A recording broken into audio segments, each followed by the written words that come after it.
Turkey's parallel state. We unpack the Gulen organization. Who are the alleged perpetrators of Turkey's July 15th coup attempt? Fethullah Gulen has been giving their orders from Pennsylvania since their high school times, and they follow his orders. And in an exclusive interview, we hear from a former member of the group.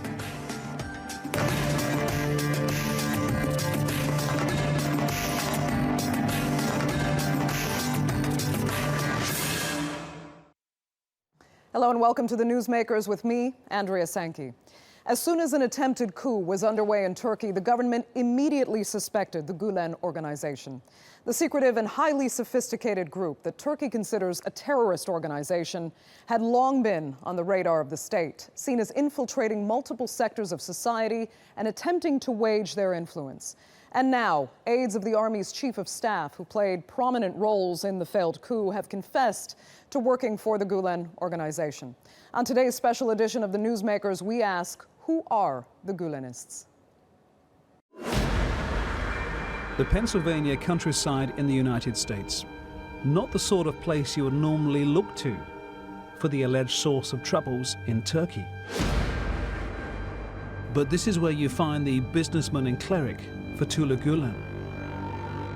As a preacher, he began his career as an imam in Edirne and Izmir in the 1960s. In 1999, Gulen departed for the United States, reportedly to receive medical treatment for diabetes. Since then, he's lived in self-imposed exile. He says he stresses religious coexistence. His detractors, including the government, accuse him of seeking power by installing and recruiting followers throughout Turkey's institutions. Until you have things in your hands with which you can represent power, until you bring to your side all the power and strength of all constitutional institutions depending on the size of Turkey's state structure. This is what is happening here. What is happening here is settling accounts with the world in micro before expanding. His organization has no formal structure, no official membership. His followers are spread far and wide. They operate a network of schools both in Turkey and internationally. There are estimated to be about 1,000 Gulen-linked schools outside of Turkey, as well as many think tanks and media outlets. They also lead one of Turkey's biggest business organization, Tuscon. The Gulen organization is accused by the Turkish government, but also by some in the opposition, of running a parallel state. It was officially declared a terrorist organization by Turkey in May. The group is also accused of carrying out illegal wiretappings and spying on the government. As a result, many businesses have been shut down. The Zaman newspaper and the organization's other media outlets were seized in March. Bank Asya, that was founded by Gulen followers, was also closed down. According to the government, 1,700 members of the military forces with alleged ties to Gulen were supposed to be suspended by the beginning of August. In light of last week's events, Turkey has sent evidence to the United States requesting the extradition of Gulen, a matter discussed in a phone call between President Erdogan and President Obama.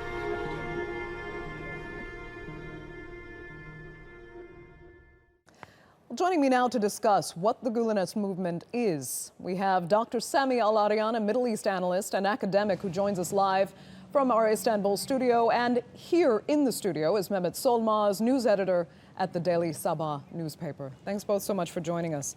Let me begin in the studio. Mehmet, you're now with Daily Sabah newspaper, but prior to, you spent years at the Gulenist-backed Zaman, Daily Zaman. Tell us about that experience and your personal journey moving away from a Gulenist-affiliated paper.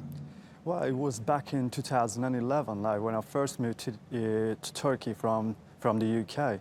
I applied a few places for a job, and they offered me a position as a correspondent for their English language newspaper, Daily Sabah. And I worked there for about exactly 3 years, and I resigned due to paper's political stance. What was that political stance?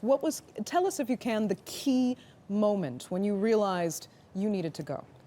That was actually in about around end of 2012 and the beginning of 2013. I started to see that I'm not actually working for a newspaper, but some sort of a mouthpiece of a person residing in the US. And their stance against political stuff in Turkey was really controversial. For instance, I remember that when the Gezi protests first started, the people within the movement working for the paper were saying that the country is going to go into a chaotic atmosphere and we should pray for that and stuff. That it descends into chaos? Yeah. And why? To what end? And they did not say who were going to bring the country into chaotic atmosphere though. And later I saw that judges and prosecutors affiliated with the movement who also sent thousands of Kurdish people into jail at that time tried to stage a coup with their agents within the judiciary and police department. And that was in end of 2013. And I decided to leave the paper. And a few months later, I gave my decision to our editor-in-chief, who is now fugitive and nobody knows his whereabouts. And he's also wanted as well. And he's accused of serious crimes. Sami al-Arian, help us understand why this movement is so difficult to understand. Why is it so secretive? Well, it is a secretive movement. It's a movement, it's a secret society that you may look at it that way. The problem, of course, is that there is absolutely no transparency in all their activities. On one hand, you have over 1,000 schools around the world, including 160 in the United States. You have charities, social organizations, banks, think tanks, research institutions, community centers.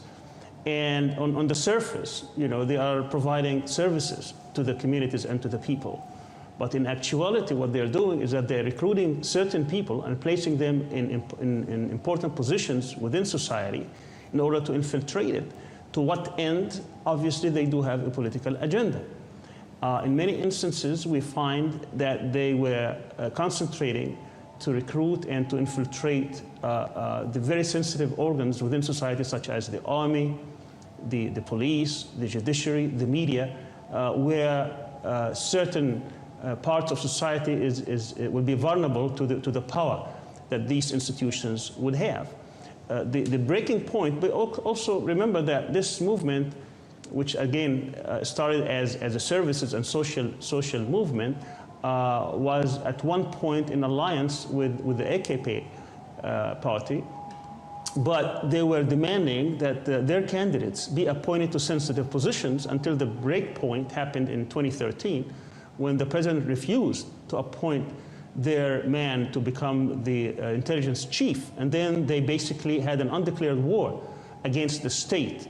And throughout the investigations that have taken place since, we find out that there were over 6,000 people in very sensitive positions within government. They were wiretapped, infiltrated, and that there was massive surveillance against these people. And they started using these wiretaps in order to indict people and drag them into prison and start cases around them, because they also infiltrated the judiciary. So they had thousands of prosecutors and judges around the country that they would use these in order to undermine the government and undermine the whole society. Undermine the government, Sami, to what end? What does Gulen really want in this case? Let's put it this way. If he had his way, if this movement infiltrated the government far enough, if this coup had succeeded under Gulen's control, what would Turkey be like now? It's not clear what their final objective is, but it's about power. You know, attaining power, obviously, you can do so much when you have power. But let me give you an example, what kind of power they were seeking. In the United States, where I lived for 4 decades, I found out, even though many people would look at these movements as basically giving services and charity and good works, they allied themselves with many pro-Israeli politicians and pro-Israeli institutions. One of them, for instance, is leading an initiative that he called Muslim Leadership Initiative, where he's an imam at university, where he would try to recruit potential and promising Muslim youth leaders, American Muslim youth leaders, in order to go to free visits to Israel and try to get them indoctrinated with the Israeli narrative. Now, why would somebody who claims to be an intellectual and an Islamic preacher would like to get Muslim leaders in the United States basically adopting the Israeli narrative? Because one of the objectives is to be able to get to the power structure in America, and he concluded that one way to get to that is to be very close to Zionist organizations. Let me bring it back to the studio. Even Sami, Mehmet, says it's not quite clear what the end game would be for the Gulenist movement if it had succeeded in this capacity with the coup. So let me ask you, knowing the organization, having worked for them, if they want this power, why did they never just form a legitimate political party? If we look at the movement's objectives and the way that they've run, we see that what actually they wanted to do at first was to infiltrate into key government institutions like police department, the education sector, and judiciary, and the army. And they tried this for decades now. And if they had succeeded, what was going to happen is, and I said this on an Iranian TV channel, they asked me the same question, and I said, it's very simple. Gulen was going to get on a private jet and land in Turkey just like Khomeini did in Iran, and form some sort of like a Gulenist state where he would control the whole state. Why didn't they form their own political party? They didn't need that. For instance, there was this political leader, Deniz Baykal, and he was the leader of the main opposition party in Turkey, CHP. And there was a sex scandal about him, and he had to step down. And now the investigation shows that it was the Gulen movement behind it. And similar issue happened with the Nationalist Movement Party, the fourth biggest party in the parliament, and many members of the party also resigned. Even if we look at the newspapers in Turkey, I remember like about 2 years ago when the Gulenist media and their supporters were really strong and pushing the government to resign. I could not get my reporters to write their names on the pieces that they write about Gulen movement. It was simple things, you know, like a Gulen movement affiliated person is launching an investigation, let's say. It's a simple report, and it's something happening in the court, but people weren't even writing their names because they get scared. Blackmailing, threatening, people get killed. And now many investigations shows that this organization is behind them. You know, I've heard that Khomeini parallel drawn before. What is so frustrating, though, about trying to understand this movement and this man in particular is that while he's been accused, as Sami was trying to explain, as being anti-Semitic, his organization has been praised for being so successful in fostering so much interfaith dialogue and for promoting tolerance. These schools they open, particularly in the United States, there is not even the slightest inkling of a religious agenda. They are strictly maths and science based in large part. They are truly secular, equal number of girls and boys. It is so hard to reconcile how this one person in this movement can be described as all of these radically contradicting things. Sami, can you try and make better sense out of this for us? I will try. First of all, the reason they establish all these schools, and they are first-rate schools from the people who attend them, is that these are recruiting grounds. What they try to do is to get the brightest and the best to be recruited towards achieving whatever ends they want. And what is so troubling about this movement is that they have political ends, but they don't want to be engaged in politics. They don't want to be transparent. They don't want to form political movements and be subjected to the rules of the game. What they want to do is to gain that and retain that power through the infiltration of the state by knowing which segments within the state structure is so important and so powerful that they want to grab that power and do whatever they want to do with them. Now, you know, you got to understand that with thousands of people, some may be on the plan, some may not. Some people may just join it because they believe that this is a very innocent movement and they're trying to do good for society. Turkey wants Gulen extradited to Turkey for trial. They're going to need strong evidence to enforce that extradition order. What is the strongest evidence out there to prove that this man is a criminal that should be tried? Mehmet? There are already investigations going into illegal wiretapping and these sex scandals. And people who are tried at the courts are connected with the Gulen movement, and there are evidences in the hands of the state. And these are going to be handed to the United States. And if you look at this coup attempt, we see that the aide of the general, the Turkish army chief, he has been arrested and he has been questioned. And we see media reports today saying that he confessed his Gulenist links. And there are going to be more to come out. For instance, this Gulen movement-linked police chief, he was found in a tank with military uniforms. And it was also filmed as well. And there are many cases in this coup attempt. For instance, there was this religious scholar from a university. He was also found in a military barrack. Okay, and he also has links with the movement too. And there are going to be more to come out. Sami, do you think this evidence will pass the muster of the U.S. courts?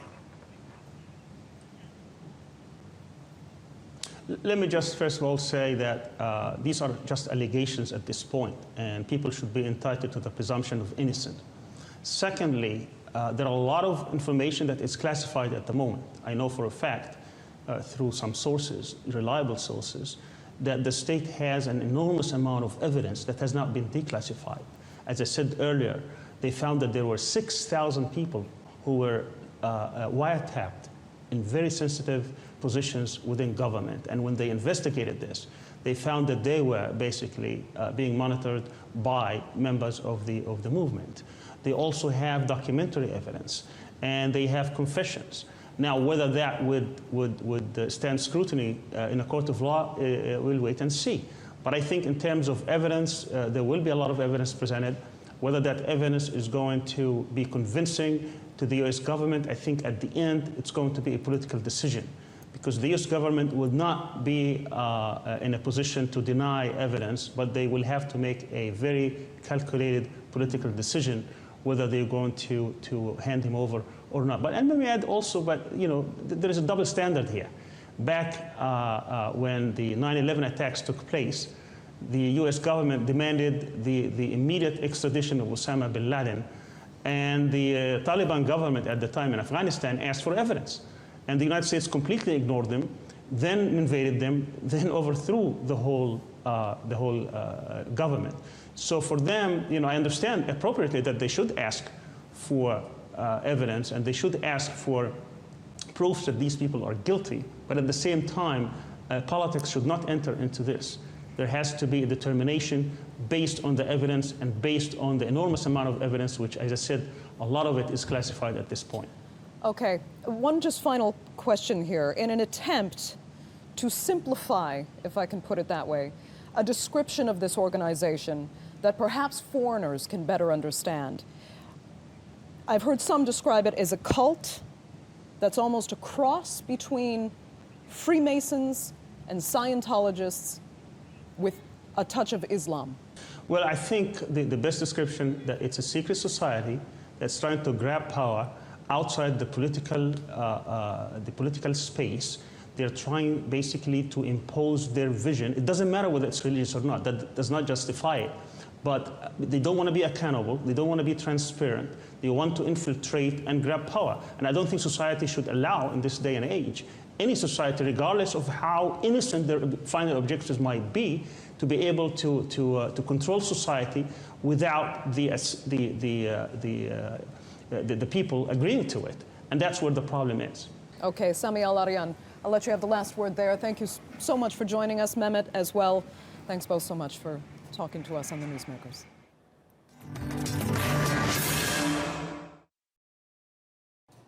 Hüseyin Gülerce knows the Gulen organization very well. He was part of it for 14 years. He used to serve as editor-in-chief of the prominent Gulenist newspaper Zaman. He gave us exclusive insight into the inner workings of the organization and why he left.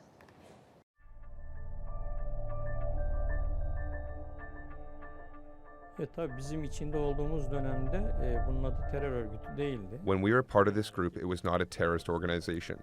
It was Gulen movement or the service movement. I was chairman of the board of trustees for the Journalist and Writers Foundation of that movement for 14 years. I left that position when he first showed his true face during February 7th, 2012 National Intelligence Organization crisis. After that, many things happened, one after another. The Gezi protests took place. During those, Zaman Daily started insulting then Prime Minister Erdogan. It was very surprising for me, just as we are all surprised with the coup attempt now, because we never meddled with governments or politicians. After there were the events of 17th to 25th of December. For me, it was a political coup against government under the name of corruption and bribery. My program at Metap Channel finished. I took my annual leave and resigned from Zaman Daily. During the elections on March 30th and June 7th, Gulen used Zaman Daily and Samanyolu News to support different opposition parties.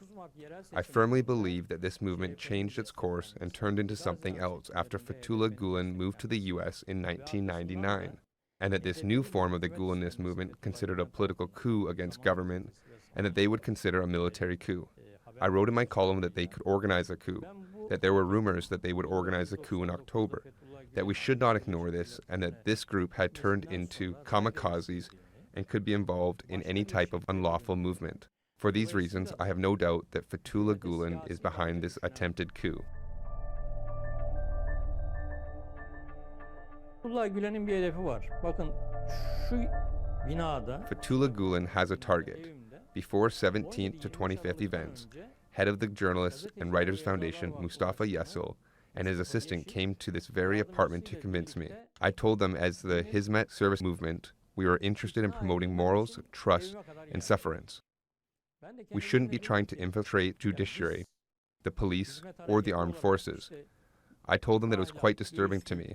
In an effort to convince me, they admitted their coup intentions to me. They said that Gulen said that in order for us to survive in this part of the world, we must be part of the Turkish military. There is no other way for us to survive. Because I thought this was very important, I confessed all this in a statement to the prosecutor. Mustafa Yesil told me that the military was the main artery.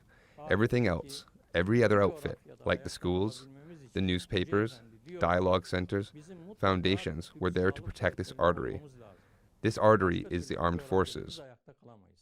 That is the most important thing. I talked about this many times on TV. I wrote it in my column, and this is what Fethullah Gulen was saying personally. After hearing this, I was convinced there was preparation within the armed forces for a coup. They did this through something that Gulen calls houses. Everyone is wondering about this. How did they hide themselves so well? How did no one realize this when they became the president's military aide? There are many critical military units. The brigadier generals and full generals are commanders of these units. How did no one realize this?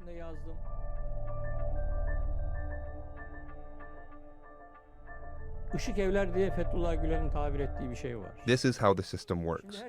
The most clever students start staying in their houses during their middle school years, and they have someone they call older brother, who is a university student. These older brothers are university students, and they are very smart students. They study at the top schools in Turkey.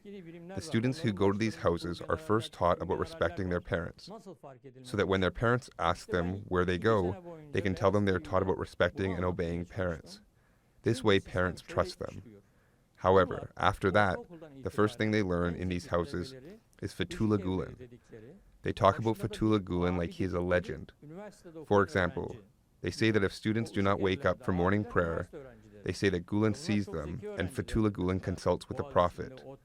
They tell these metaphysical stories, and the students are put under a spell by these stories. I call this brainwashing. Since this brainwashing starts during high school years, military high school years, When these students later become generals, they see Fethullah Gulen as a chosen savior, a weighted divine person. They do not obey orders of their commanders. They obey the orders of chosen savior, Imam of universe, Fethullah Gulen. For this reason, asking why these people do not listen to their commanders and why a top aide does not follow orders of chief military staff does not work. They have these chips installed in their brains, and Fethullah Gulen has been giving their orders from Pennsylvania since their high school times, and they follow his orders. I wrote this in my column too. 2 years ago, a retired lieutenant colonel came to me on Yalova Pendik Ferry. He introduced himself. I learned the real story from him. He and a friend of his were entrusted to an older brother after he became lieutenant. Apparently, this is how the system works. 2 people are entrusted to an older brother. And those older brothers have their own older brothers, and so on. In the hierarchy, they have a brother for Turkey, and Fethullah Gulen deals with this one. For this reason, I can easily say that he does not know one out of these hundreds of thousands of people, but he knows the top persons in this group. I learned from this retired lieutenant colonel what they do. These people give weekly reports to their older brothers in person. They are given reports on everything in their own units through the week. That older brother gives it to his own older brother, and they can inform Fethullah Gulen on everything that happened in a week in every unit of Turkish armed forces. You've been watching this special edition of the Newsmakers. I'm Andrea Sankey. Goodbye for now.